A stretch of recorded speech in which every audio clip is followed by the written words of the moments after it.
और सनातन आस्थाओं में राजनीति का धर्म रहा है, धर्म की राजनीति नहीं रही है। मंच पर विश्व हिंदू परिषद के एक वक्ता को मैं सुन रहा था। मैं विज्ञान का विद्यार्थी हूं, धर्म का विद्यार्थी नहीं हूं, लेकिन एक बार संस्कार विधि की पुस्तक पढ़ रहा था। उसमें राज्याभिषेक संस्कार पढ़ने लगा। मैंने सोचा कि राजा तो बचे नहीं, हालांकि कुछ लोग कोशिश में हैं कि वो खानदानी राजा बने रहें और हम लोग कोशिश में हैं कि उन्हें नीचे उतारते रहें। तो मैंने सोचा संस्कार विधि पढ़ लूं। संस्कार विधि में लिखा है कि जो नया युवराज राजा के पद पर बैठेगा, 7 पवित्र नदियों के जल से उसका अभिषेक होगा। आसपास के राज्य उसके लिए उपहार लेकर आएंगे। राजमाता उसको स्नान कराएंगी दूध से, शहद से और पंचामृत से।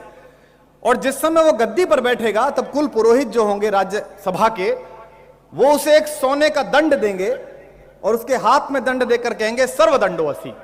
हे राजन, आप ईश्वर की पृथ्वी पर मनुष्य की अवधारणा है, आप ईश्वर के प्रतिनिधि हैं, आप चारों वर्णों के लिए दंड के अधिकारी हैं, ब्राह्मण, क्षत्रिय, वैश्य, हरिजन। आप किसी को दंड दीजिए, किसी को आप पुरस्कार दे दीजिए, किसी की गर्दन उतार लीजिए, यह आपका सर्वदंड है। जब राजा इस दंड को स्वीकार करेगा और उसके बाद राज्य पुरोहित के पैर छुएगा, तो राज्य पुरोहित उसकी पीठ पर एक मोर का पंख मारकर कहेंगे धर्मदंडोऽसि। यह धर्म का दंड है जो तुम्हारे भी ऊपर है। यह हमारी अवधारणा थी। मुझे लगता है कि पिछले 70 वर्षों में हमारा धर्मदंड कमजोर हो गया है। यह तो सही बात है कि अगर कोई राजा अहंकारी हो तो परिसर से निकलकर उसको सत्ता के गलियारों से खींचकर बाहर निकालना युग के हर चाणक्य का कर्तव्य है।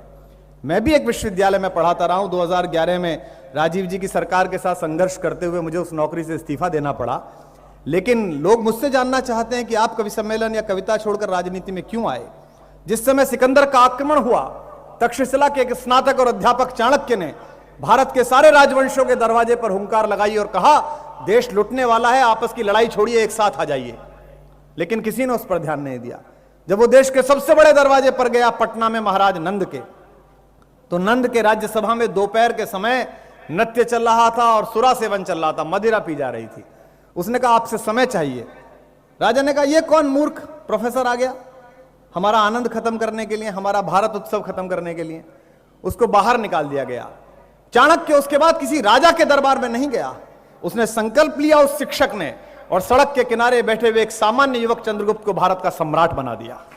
यह प्रत्येक चाणक्य की जिम्मेदारी है कि जब जब राज्यसभा, लोकसभा और सत्ता के शीर्ष पर बैठे हुए सत्ताधीश मदान्ध हों, जब जब उनको लगे कि हम हिंदुस्तान के आका हो गए हैं, जब जब वो बाबा साहब भीमराव अंबेडकर द्वारा प्रस्तुत संविधान की पहली भूमिका वी द पीपल को हमसे पलटकर पूछने लगे कि हु द पीपल, आप कौन लोग हो जो हमसे बात करने आए हो, तब तब उनकी जिम्मेदारी है कि वो रामलीला मैदान के मंच से उतरे, एक राजनीतिक संगठन बनाएं और अहंकार में जूझते हुए लोगों को सत्ता से शून्य करके उस सत्ता पर अधिकार प्राप्त करें, उस राज्य को चलाएं, उस व्यवस्था को चलाएं। ये उनकी जिम्मेदारी है।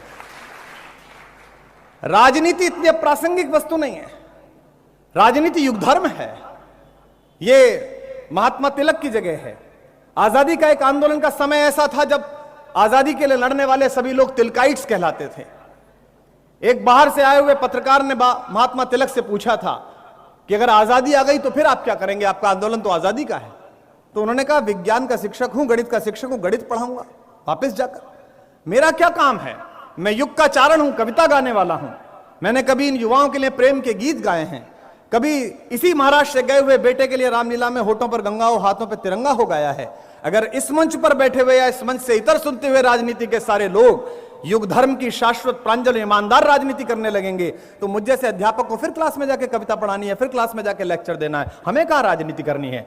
लेकिन अगर आप अपना काम नहीं करेंगे तो हमारी छोड़िए, वो पीछे खड़ा हुआ कोई भी लड़का एक दिन उठेगा, एक लड़की उठेगी और आपके 125, 120 और 70 साल से चले आए राजनीतिक अहंकार को चुनौती देगी और उसी फटी और कमीज में दिल्ली में जाकर मुख्यमंत्री के पद पर जाकर बैठ जाएंगे, वहां शपथ ले सकते हैं।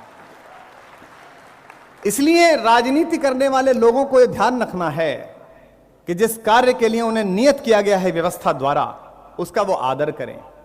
दुष्यंत कुमार ने 1977 में आपातकाल के दौरान एक शेर